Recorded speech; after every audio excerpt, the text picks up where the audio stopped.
प्रधानमंत्री आपदा को अवसर में बदलना जानते हैं। मैं मानता हूं कि कोरोना काल में आपदा को अवसर में बदलने का यह बजट है। अर्थव्यवस्था को ट्रांसफॉर्म करने वाला मानवीय बजट। इसके 6 प्रमुख स्तंभ हैं, उनके विस्तार में मैं नहीं जा रहा। और कुल मिला के इन परिस्थितियों में 34,80,000 करोड़ रुपए का बजट प्रस्तुत किया गया है।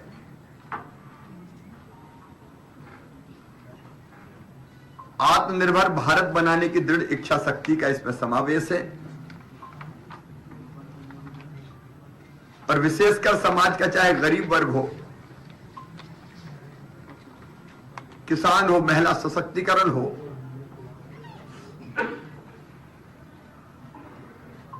या नौजवानों को रोजगार के नए अवसर देने का सवाल हो, आर्थिक गतिविधियां बढ़ा के रोजगार के सृजन का प्रयास करना और कोरोना जैसे संकट से जूझने के लिए और उसको समाप्त करने के लिए प्रधानमंत्री आत्मनिर्भर स्वस्थ भारत योजना जैसी योजना इसमें प्रारंभ की गई है। 64,000 करोड़ रुपया उसमें रखे गए और कोरोना वैक्सीन के लिए भी 35,000 करोड़ रुपए का प्रावधान है। स्वास्थ्य की दृष्टि से देखें तो 2,23,846 करोड़ रुपए का प्रावधान इसमें किया गया है, 137% ज्यादा। अधोसंरचना विकास के लिए 5,50,000 करोड़ रुपया। उसके विस्तार में मैं अभी नहीं जा रहा, लेकिन पूंजीगत व्यय से तेजी से आर्थिक गतिविधियां बढ़ेंगी और रोजगार के नए अवसरों का सृजन होगा। एक जो नई कल्पना है, इसमें नया वित्तीय विकास संस्थान का गठन।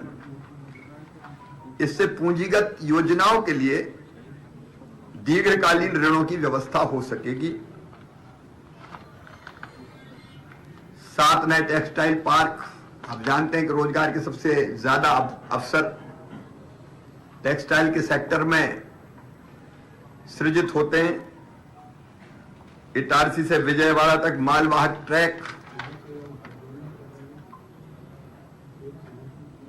और राज्यों को भी सकल घरेलू उत्पाद का 4% तक उधार की सीमा बढ़ाई गई है। तो ये राज्य भी जब ज्यादा पैसा डालेंगे इंफ्रा में, तो यहां भी न केवल अर्थव्यवस्था को गति मिलेगी, बल्कि आर्थिक गतिविधियों के तेज होने से रोजगार के अवसर बढ़ेंगे। अकेले मध्य प्रदेश में इससे लगभग 13,000 करोड़ रुपए के अतिरिक्त पूंजीगत कार्य हम प्रारंभ कर सकेंगे।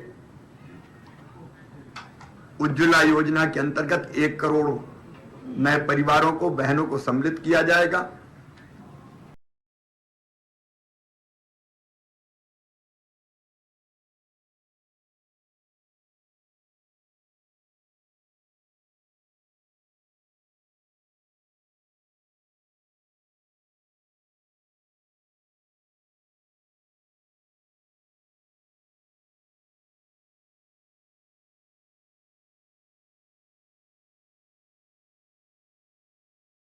प्रारंभ करना,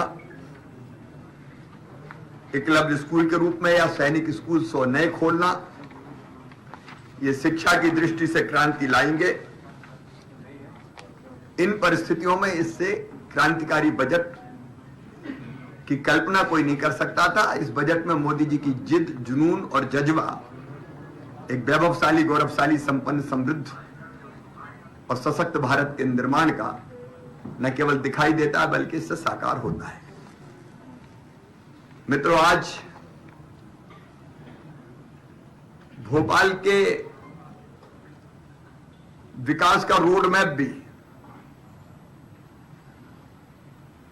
तैयार करने का अभियान हमने प्रारंभ किया है। भोपाल देश का सुंदरतम शहर है। स्वच्छतम राजधानी है और भोपाल को केवल देश नहीं दुनिया के सबसे सुंदर शहरों में हम सम्मिलित करना चाहते हैं। अनेकों काम जिनका लोकार्पण हुआ है, भूमि पूजन हुआ है, उनके जिक्र मैं नहीं कर रहा। लोकार्पण के कामों में आप थे, लेकिन बड़े तालाब में वाटर वाल का भूमि पूजन, करौद मंडी के पास रेलवे ओवरब्रिज का भूमि पूजन, बोर्ड ऑफिस चौराहे पर मैदा मिल रोड से गायत्री मंदिर होते हुए मानसरोवर कॉम्प्लेक्स तक फ्लाई ओवर का भूमि पूजन, इसी में लगभग 150 करोड़ रुपया इन कामों में खर्च होंगे।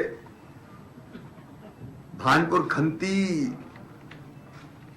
जहां कचरे की बदबू निकलने की हिम्मत टूट जाती थी कई बार, 32 करोड़ रुपए की लागत से वहां रेमिडिएशन और रिक्लेम का काम वहां किया जा रहा है और वो अपने आप में जो भोपाल के लिए बदनुमा दाग था, भोपाल की पहचान बन जाएगा। 192 करोड़ रुपए की लागत से विभिन्न सड़कों का निर्माण अभी चल रहा है। 200 करोड़ की सड़कें सीपीए के अंतर्गत बनाई जा रही है। 36 सड़कें लगभग। सार्वजनिक परिवहन को व्यवस्था ठीक करने के लिए लगभग 6 नई बसें भोपाल में चलेंगी, जिनमें से 300 सीएनजी से चलेंगी। अभी एक दीनदयाल रसोई है, बढ़ा के 4 की जाएंगी। गरीब विशेषकर फुटपाथ पे सोने वाले भाई और बहन बुजुर्ग, उनको दिक्कत ना हो इसलिए 15 रैन बसेरे बनाए जाएंगे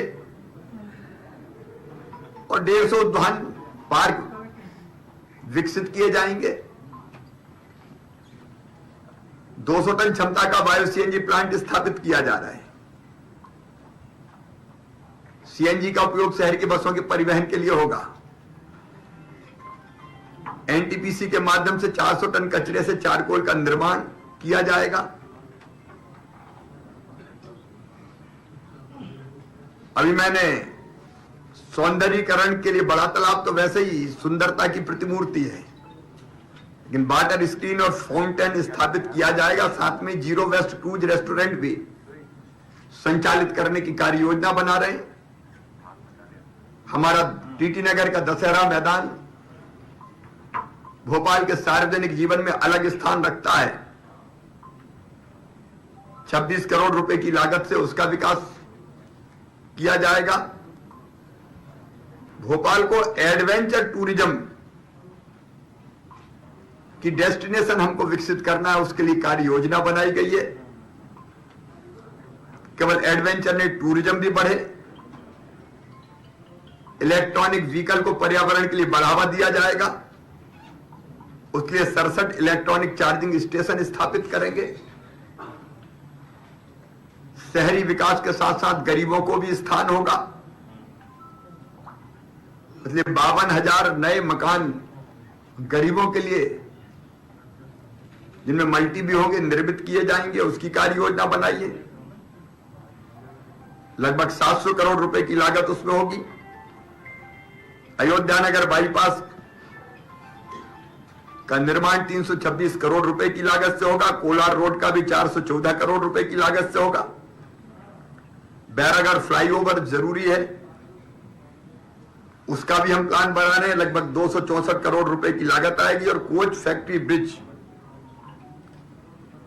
यह भी प्लान करना है 105 करोड़ रुपए की लागत से। 2031 तक की आबादी को देखते हुए जल प्रदाय की व्यवस्था 2026 तक के पूरा करने की योजना बनाइए। 2026 तक पूरे भोपाल के क्षेत्र में सीवरेज के उपचार की पूरी व्यवस्था लगभग 1600 करोड़ रुपए की लागत से की जाएगी। 65,000 नई एलईडी स्ट्रीट लाइट, सभी नागरिकों को बसों में पैनिक बटन, सीसीटीवी कैमरे, परी बाजार का पुनर्घनत्रीकरण योजना के अंतर्गत पुनर्निर्माण, विद्यानगर में इंटीग्रेटेड कोचिंग संस्थानों को लेकर, क्योंकि कोचिंग क्लासेज के कारण कई बार बच्चों की सुरक्षा भी जरूरी है और बेहतर पढ़ाई की व्यवस्था हो सके, उसकी योजना भी बना रहे हैं। गांधी मेडिकल कॉलेज से जुड़ा हमीद अस्पताल, उसका विकास हो रहा है, 1500 बेड का काम तेजी से चल रहा है, उसको इस साल हम पूरा कर लेंगे। और ग्लोबल स्किल पार्क का जो हम विकास कर रहे हैं, उससे लगभग हर साल 10,000 बच्चों को ट्रेंड करके उनका प्लेसमेंट हो, इसकी योजना बनाएंगे। महिला सेल्फ हेल्प ग्रुप को और सशक्त किया जाएगा।